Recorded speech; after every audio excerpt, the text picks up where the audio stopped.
It don't really take a lot for men to be friends. If you kicking it with them, and them just like, yo, like, nah, now we like, we were already frat brothers, but then it was just like, yo, we like family. So that's why you wanted to be in a threesome. What up, everybody? Welcome back to another episode of the Far Out Perspective podcast. I'm Curt Architect. It's your boy Wa2Timez, your girl favorite ex. Happy Black History Month. Happy Black God History damn it. Month. We about to close. We black as hell. Black as fuck. We about to close this month out. Damn. Oh man. Oh, damn. Fuck. But we got a guest on today. Really, one of our friends, one of our good close friends. Our boy, known for Wawa So about Nick. We got an educator in the building today. A teacher Straight out the rack. Chicago's in town for the weekend. If y'all familiar with us or myself, you know. Inner city youth. Yeah, inner city youth. Oh, you know what that means. He's in Inglewood. He teaches on the South Side. College graduate. Part of prestigious programs. My fraternity brother. Can't forget about the Bronx. He's from the Bronx. New York native, went to John C. Smith together, educator again, he's a teacher out in Chicago on the South Side, Inglewood. I've been past the school, been to Chicago, visited him. It's one of our good friends, man. It's our guy Nick, aka Sleaze, man. He's in town, so welcome to the Far Respective Podcast, baby. Thank you, fellas. I appreciate it. Hey, for sure, man. Happy to have you on here, man. Yeah, man. What's new with you? How you doing first? You know, cool, chilling. I'm glad I'm with y'all. It's been a while since I've seen you guys, so glad to be back with you guys. Last time I seen each and every one of us, we were drunk, but it's true. That was cool. Nothing new. Got a good time there. Nothing new.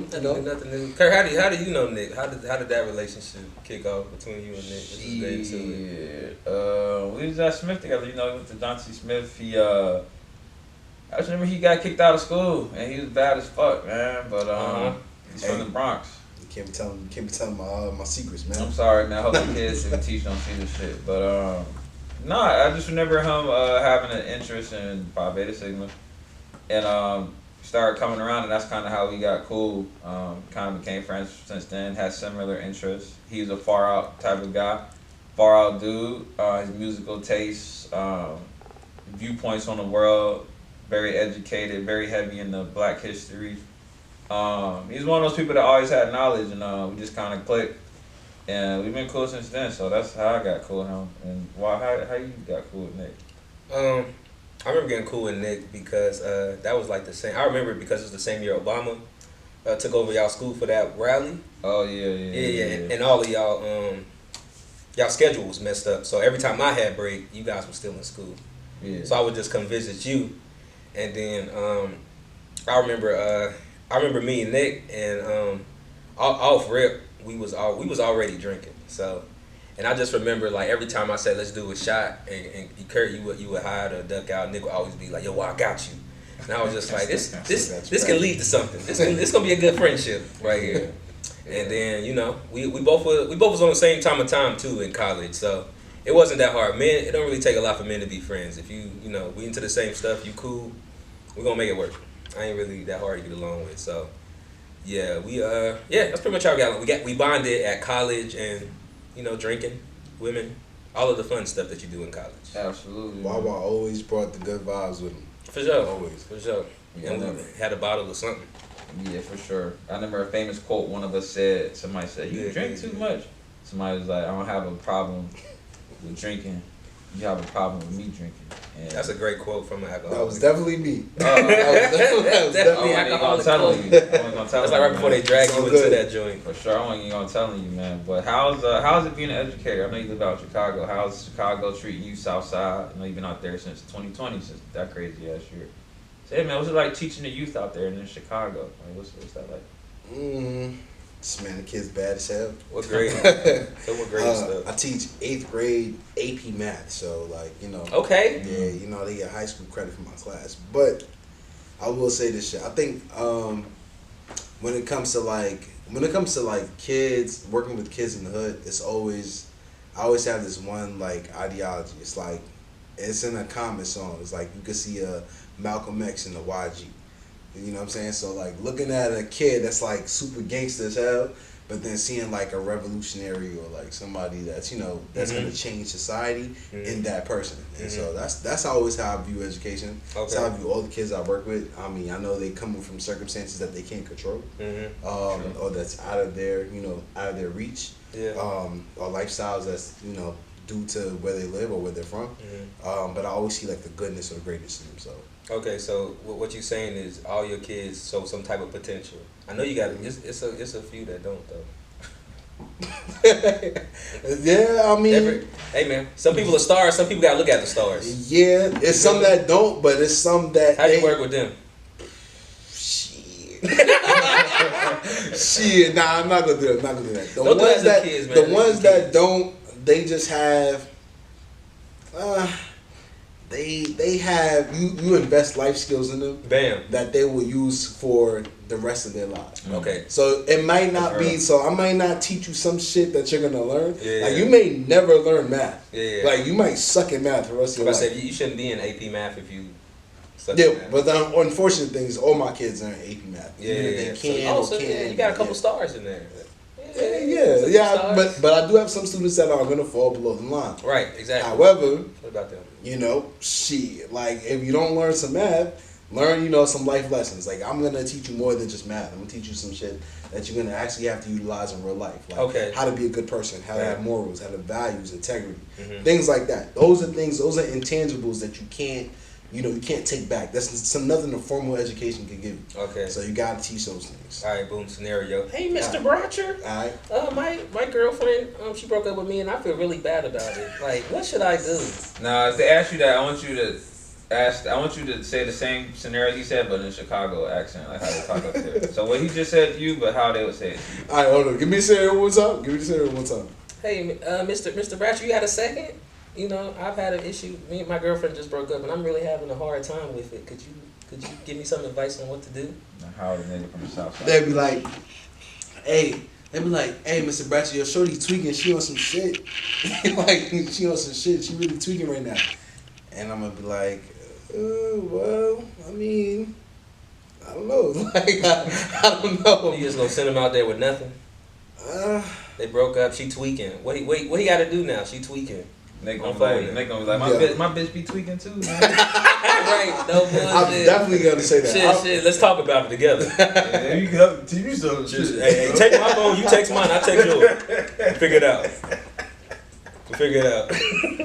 That's trifling. It ain't working nothing this way. Let's try it another way. Be asking the kids. When it comes to kids, you gotta just tell them you gotta tell them how it is, but not tell them how it is. You gotta be just real. You gotta be like, man, listen, fuck it. You gotta do what you gotta do. She tweaking, man. Fuck it, move on. Move on. Yeah. Okay. Go talk to little Taquisha. She over there. You know what I'm saying? It's second period. I see the way you look at her. Go talk to her. Taquisha. That's real shit. But how has teaching in general, in Chicago, how has that experience been? You feel growth since then? I know you taught in Charlotte too. Is there any dramatic differences between Charlotte and Chicago, or just kids is kids type shit? Nah, kids are kids. I feel like no matter what the age is, or not even the age, but the demographic, whether they're in Chicago, in Charlotte, New York, Philly, no matter I feel like any big city, the kids deal with the same thing, violence, drugs. Chicago being exposed to violence. Yeah, however, I've got friends that work for CMS and they've experienced raids and shit because of kids having guns. Yeah, definitely. It's just, I think just the kids now just have too much exposure to guns. They have too much exposure to everything, and they don't know how to digest it all. The worst part about working in middle school is that these kids are 13, 14, being exposed to that shit. At least I can say at least a 18-year-old or 17-year-old really might know how to digest the having a gun or taking a life, or you know what I'm saying, the value of a human life, but a 13 to 14-year-old really doesn't know that. They live fast. They're living very fast and they haven't experienced that. Shit, I can imagine shit. I met all of you guys in college, shit. 20 and 21, we were living fast too, So shit, I can imagine how these kids are experiencing life and their trauma and pain and the fast life. Real fast. Yeah, it's crazy. That is wild, man. Yeah. Totally different times. TikTok, all this social media. Yeah. They expose us to a lot of different things that maybe we shelter from that they. It's just even if they're not outside, they see it on their phone. So it might make them want to be outside. I don't know. But to kind of go back into our earlier story about us all meeting in college. If y'all new to this or y'all been around, y'all know our boy Shane was a part of the brand, part of FawrOut from the beginning. We all went to school together. Me and Nick went to school with Shane. Obviously, I knew Shane a little bit longer. While I knew him from back in the day too. So it's always still long live Shane. On our last episode, first episode of the year, we did talk about some of our memories with him, and just some of the fun times we had. So kind of want to give Nick that opportunity too, just to talk about maybe a funny story or something that you had with Shane, or just maybe how you met him, or whatever you want to share about Shane with everybody. Man, Shane was just like a great dude all around. Absolutely. We had so many great moments, and it's crazy because I always reflect on like when we all met. It was always Curt and Shane, and I was like, nah, fuck that. Y'all gonna make me a part of this threesome. I ain't gonna make this. No, spoiled. Y'all gotta make me a part of this group, like for real shit. So I was kicking it with them, and I was just like, yo, like nah. Now we like, we were already frat brothers, but then it was just like, yo, we like family now, Mm-hmm. And oh my God, I never forget the story. This is one of my stories, but I never forget the story. There was a young lady that I was very fond of in college. Right? Okay. Fellow New Yorker. Yeah, she was from New York too. She was fine. She was fine. She was fine as shit. Okay. I'll take that. She was fine as hell. But I went to her room. Black? Yes. Amen. I mean, she was black. Amen. Black love, Black History Month. That's absolutely all. We ain't talking about other. So I went to go visit her, and I never forget. It was me, Curt, and Shane. We were out, and so I went to her room. I knocked at her door, and so when I knocked at her door, she doesn't answer at all. And then like all I remember is like I'm looking at her door when I knocked. I turn around when she doesn't answer. I turn around. I look. It's Curt and Shane. And they are laughing at me, like they're laughing at me. And they remixed what song did you guys remix? It was J. Cole's song. It was Change Via Rain. They remixed the J. Cole song, started singing it, and like it was bars ever for you. Yeah, it was some cold ass bars. So that's why you wanted to be in the threesome. You gotta relax. Right now. Anyways, so they start singing the song, and next thing you know, I'm looking at them. I'm like, I got not tears in my eyes, but I'm close to like crying. I'm like, oh shit, I'm about to cry. Like this girl's not answering the door. And she finally opens the door, and then like Curt and Shane just like start laughing and like running down the hall. I'm just like, what the fuck? like instead of any uplifting thing, we are like laughing. Yo, they clown me all the time. But Shane was a good dude. Like absolutely. He's the type of dude like he'll clown you, give you some knowledge, love you, tell you some real shit, all in the same time. So it was just, like just having him one-on-one. Yeah, it's just a one-on-one. Like I never met anybody that was more honest and open and just real with everything as much as Shane. Absolutely. Yeah. Man, I almost thought about that one time. Which one? when Shane about to fight like 30 dudes. Oh my! At homecoming, he was about to at a party, gym party. He was about to fight like 30 dudes, and we was just like, Shane didn't care. Like the dudes were, I guess Curt was driving, and like there was a bunch of like football team dudes that would run up to the car and they was just like talking shit. So Shane hops out the car. So I'm like, yeah, yo, fuck you, like mistake Shane. number one. Yeah, definitely mistake number one. Shane hops out the car. So I'm like, yeah, fuck you, that's my boy. I'm going to hop out the car with him. Hop out the car.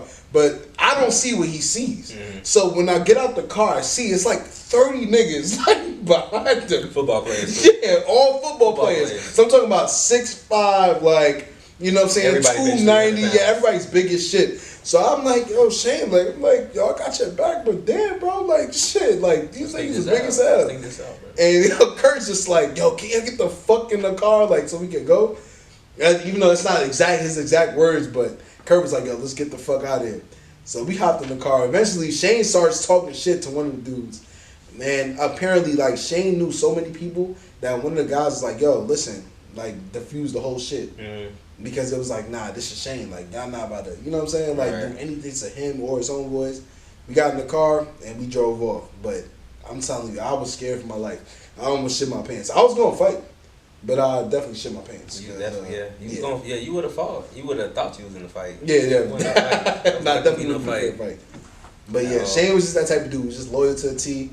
He was just, you know, one-on-one. One-on-one, like Curt said. Yeah, I remember our conversations, me and Nick were talking about how even if we had like beef or like something internally, like it wouldn't be discussed outside of our circle. Like we might drag each other through the mud to each other, but you know, we always had love for it, like each other. Like nobody would never know. Or had a mutual respect. Yeah, absolutely, man. So yeah, long live Shane's good dude. Like Nick was saying, just wanted to give him that, you know, chance to share his story as well, since we were all really close. But I know I did want to also mention or to speak about mental health, just given the situation and things of that nature. Like, how you feel like you've been? Like, just we only 2 months in the year, but like, how you feel mentally?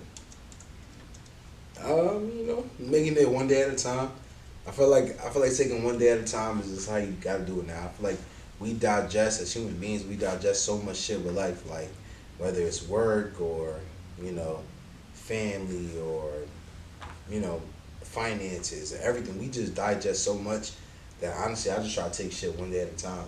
You know, I conquer my battles. I conquer the small wins every single day, and then that helps me like get on with the next day. You know, and then that helps me get on with the next day. I try not to really think. I think long term. However, when it comes to like conquering like small goals, I try to conquer those on a daily basis because in the grand scheme of things, it helps me like, you know, figure shit out in the long run. So I try to take everything one day at a time. One day at a time. Watch the time. What about you? How you mental? I'm doing good, man. I'm on a historic run right now. You know, I'm waking up in the morning, going to the gym. You feel me? And that helps with my mental a lot though. Like waking up and getting my day started with the gym. Like I complain the whole way to the gym in my head. Like I really don't want to go. Why am I up this early? But when I leave, I'm in a better mood every time. It never fails when I'm in a better mood leaving the gym. You know, always trying to find ways to make money. So now I'm starting to get more serious about certain things I've learned from last year. So yeah, I'm always you know me. If I can find if it's a way to make some money, I'm gonna try to figure it out. I just want to say your gym posts have been inspiring me. I ain't gonna lie. Yeah, I'm about to say I ain't posting nothing lately. I'm just trying to pop out with the new body in March. March is gonna be a whole new. But that shit, like them little posts don't keep niggas motivated. Yeah, they do. Cause sometimes I want to go to the gym and I see like a female or one of my friends. They be like, "Yeah, got my work," and I'm like, "Damn, let me go to the gym."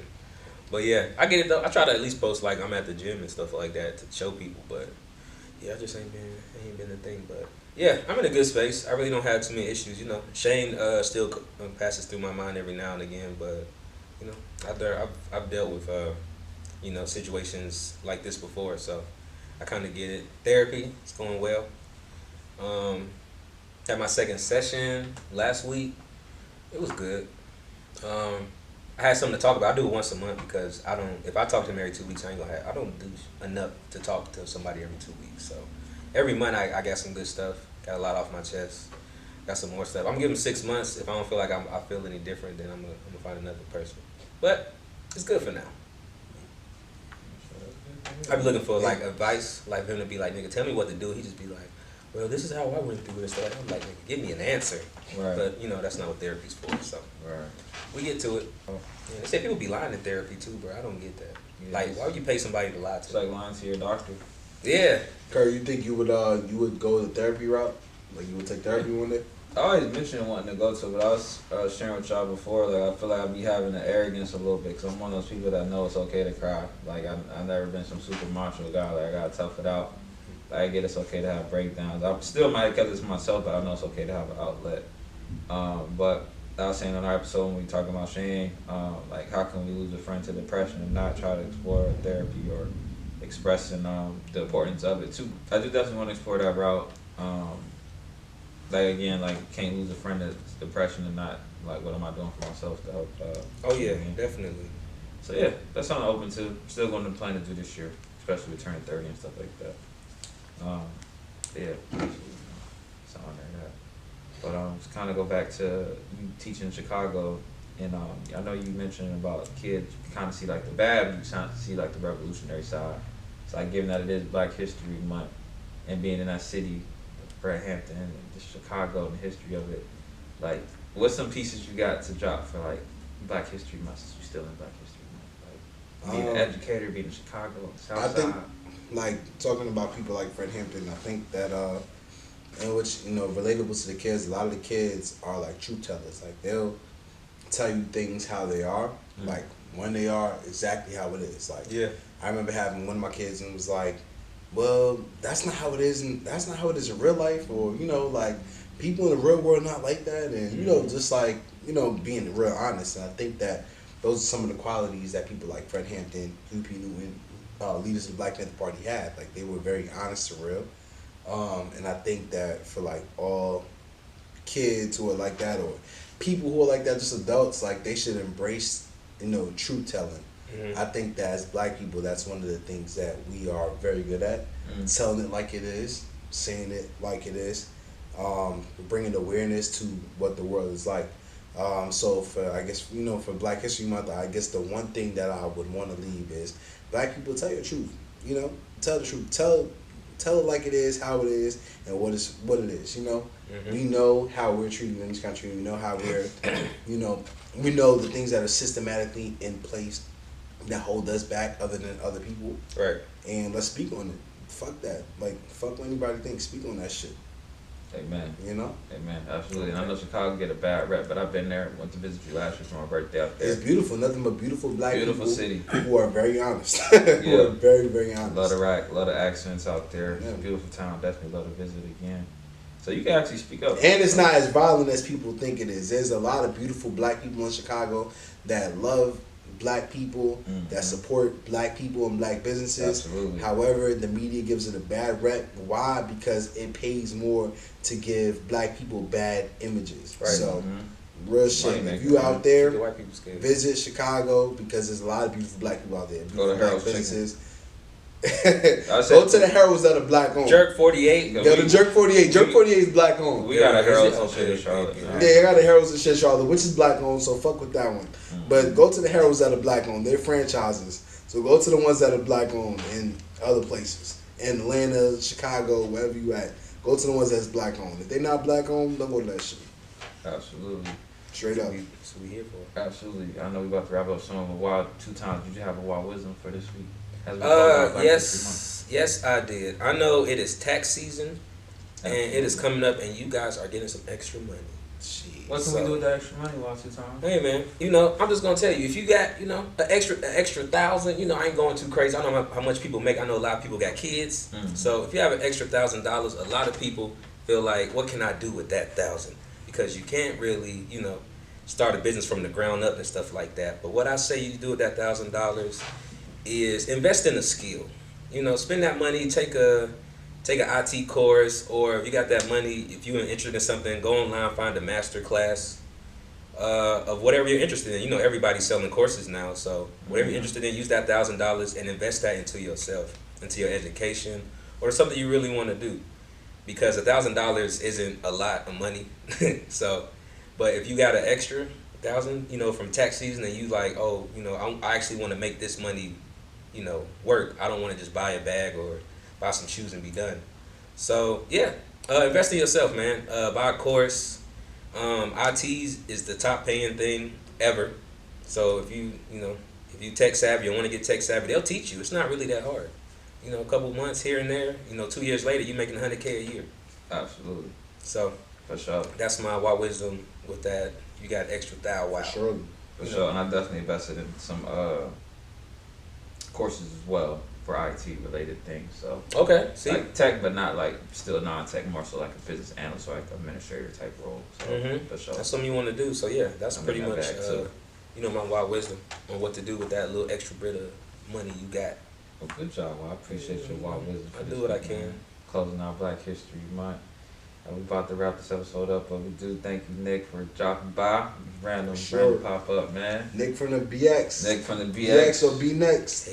All right. Sending y'all out with a third. BX or B next. Bronx, educator, Chicago. from the Bronx. Johnson C. Smith, HBCU grad. It's another HBCU grad, Virginia State. Virginia State, Trojans. We here. Come on. I ain't got shit on Smith though. Man, we gonna fight as soon as this camera turn off. Betty's Ford versus everybody. See that they violent.